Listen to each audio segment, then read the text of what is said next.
Assalamualaikum warahmatullahi wabarakatuh. Alhamdulillahirabbil alamin wassalatu wassalamu ala asyrafil anbiya'i wal mursalin wa ala alihi washabbihi ajmain. Alhamdulillah, teman-teman kita kembali lagi bersama saya Muhammad Fajri di channel Ta'lim Learning, ya, di mana kita akan melanjutkan lagi kajian kita tentang buku ya, buku yang berjudul Adabku Keseharianku. Ya, pada hari ini kita masuk kepada subbab ya. Subbab. Masih pembahasan tentang adab kepada Allah, namun babnya bab syukur. Jadi babnya bab syukur ya. Kita pada hari ini pertemuan yang ke-14 ya. Nah, kemudian apa itu syukur ya? Makanya di sini saya menulis bahwasanya pendapatnya Ibnu Taimiyah rahimahullah taala dalam kitabnya Majmu' al-Fatawa, beliau mengatakan asyukru yakunu bil qalbi wal lisan wal jawarih wal hamdu la yakunu illa bil lisan. Kata Ibnu Taimiyah rahimahullah taala bahwasannya syukur itu adalah ya, syukur itu dengan hati, kemudian dengan lisan dan kemudian dengan anggota badan atau anggota tubuh. Dan pujian tidak akan terjadi ya kecuali dengan lisan. Kemudian Ibnu Qayyim rahimahullah taala, muridnya dari Imam Ibnu Taimiyah rahimahullah taala, beliau mengatakan bahwasannya ats-tsana'u 'alal ni'am wa mahabbatuhu wa 'amaluhu bi ta'atihi. Kata beliau rahimahullah taala bahwasannya memuji atas nikmat Allah dan mencintai nikmat tersebut serta memanfaatkan nikmat tersebut itu merupakan bentuk dari syukur kita kepada Allah Subhanahu wa taala. Nah, jadi teman-teman, ya, kita dapat menyimpulkan bahwasanya syukur itu ada 3, ya. Jadi ketika kita itu melakukan tiga-tiganya, maka kita sudah melakukan syukur yang secara sempurna. Ketika kita bersyukur dengan hati, maka kita meyakini bahwasanya nikmat itu berasal dari Allah Subhanahu wa taala, ya. Kita harus meyakini dulu nih, nikmat itu berasal dari Allah Subhanahu wa taala. Kemudian kita itu melakukannya dengan lisan, ya. Maka ucapkanlah alhamdulillahirabbil alamin, ya, atau segala puji bagi Allah Subhanahu wa taala, Tuhan semesta alam. Itu adalah merupakan bentuk pujian kepada Allah Subhanahu wa taala. Kenapa kita harus memuji Allah Subhanahu wa taala? Karena Allah lah yang memberikan kita nikmat. Allah lah yang memberikan kita itu semuanya, ya. Allah lah yang mengatur semuanya. Langit dan bumi, memberikan rezeki, memberikan jodoh, kemudian memberikan sesuatu yang baik kepada kita, ya, memberikan hikmah-hikmah kepada kita, maka kita wajib bersyukur kepada Allah Subhanahu wa taala secara lisan. Maka ucapkanlah alhamdulillahirabbil alamin atau alhamdulillah saja sudah cukup, ya.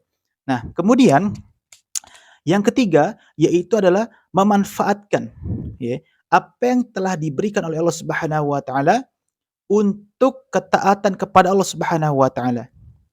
Ketika kita itu diberikan nikmat oleh Allah itu harta, sebenarnya itu bukan diberi nikmat. Lebih cocoknya itu kita itu dititipkan oleh Allah Subhanahu wa taala harta. Kita hanya dititipkan harta.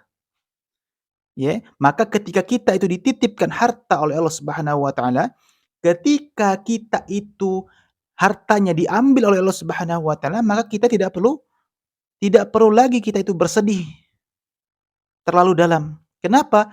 Karena harta itu merupakan titipan.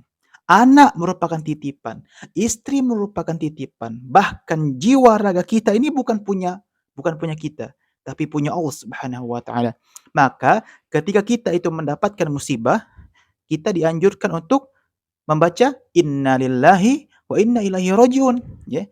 Sesungguhnya kita ini milik Allah dan hanya kepada Dialah kita akan kembali. Kenapa? Karena kita titipan. Harta kita titipan, diri kita titipan, anak kita titipan, istri kita titipan. Semua yang ada di dunia ini titipan dari Allah Subhanahu wa taala.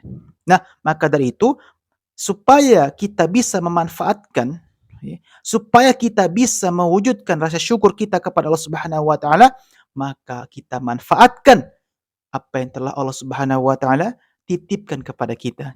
Kita mungkin diberikan oleh Allah itu anak, maka kita harus mendidik anak kita menjadi anak yang soleh. Kita mungkin diberikan oleh Allah Subhanahu wa taala itu apa? Harta, maka harta itu harus, ya, harus kita keluarkan di jalan yang benar, tidak boleh di dalam kemaksiatan.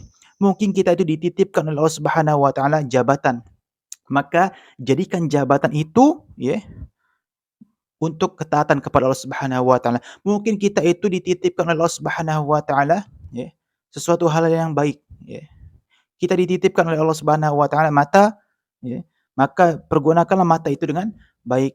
Kita dititipkan oleh Allah Subhanahu wa taala umur yang panjang, masa muda yang panjang, maka pergunakanlah masa muda kita untuk hal-hal yang baik, ya. Misalnya seperti belajar, ya, kemudian menghafal Quran, kemudian mentadabburi Al-Quran, dan yang lainnya. Maka itulah salah satu bentuk kita bersyukur kepada Allah Subhanahu wa taala. Nah, tiga-tiganya ini harus ada pada diri kita, ya. Tiga-tiganya. Seandainya satu saja tidak tercapai, misalnya kita hanya mengucapkan alhamdulillah saja, namun kita tidak meyakini bahwasanya nikmat itu berasal dari Allah, kemudian kita tidak memanfaatkan nikmat itu berasal dari Allah Subhanahu wa taala, maka rasa syukur kita belum sempurna. Rasa syukur kita belum sempurna, ya.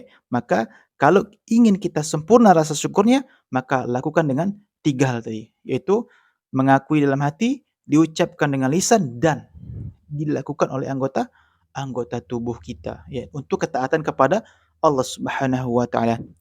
Nah, maka dari itu teman-teman, salah satu cara agar kita itu, ya, bisa bersyukur kepada Allah Subhanahu wa taala adalah ketika tentang keduniaan, kita itu kalau melihat orang, itu harus melihat ke bawah.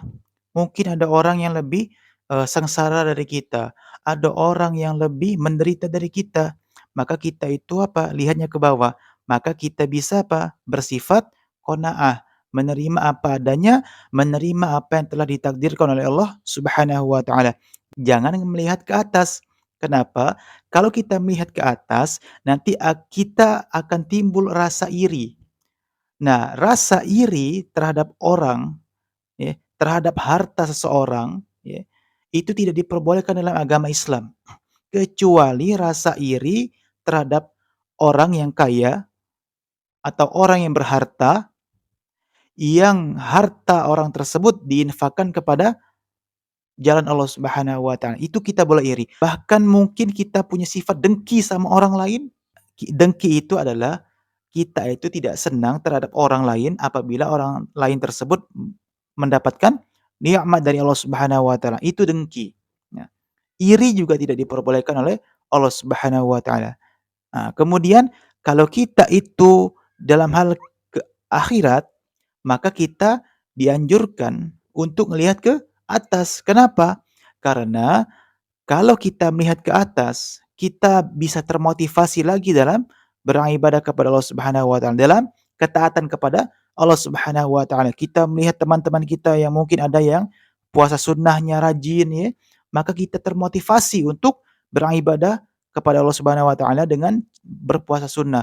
Mungkin ada teman kita yang rajin salat sunnah, ya, atau mungkin ada yang rajin salat malam, atau mungkin ada yang rajin membaca Al-Quran, menghafal Quran, ataupun yang lainnya. Maka itu salah satu cara agar kita itu iri kepada mereka, ya. Maka itulah yang diperbolehkan dalam syariat Islam, ya. Salah satunya apa? Agar kita itu termotivasi, ya, untuk taat kepada Allah Subhanahu wa taala, dan itulah cara kita bersyukur kepada Allah Subhanahu wa taala. Mungkin itu saja yang dapat saya sampaikan, semoga bermanfaat, ya. Apabila ada kata-kata yang salah saya mohon maaf, dan kita insyaallah ketemu di pertemuan yang berikutnya. Assalamualaikum warahmatullahi wabarakatuh.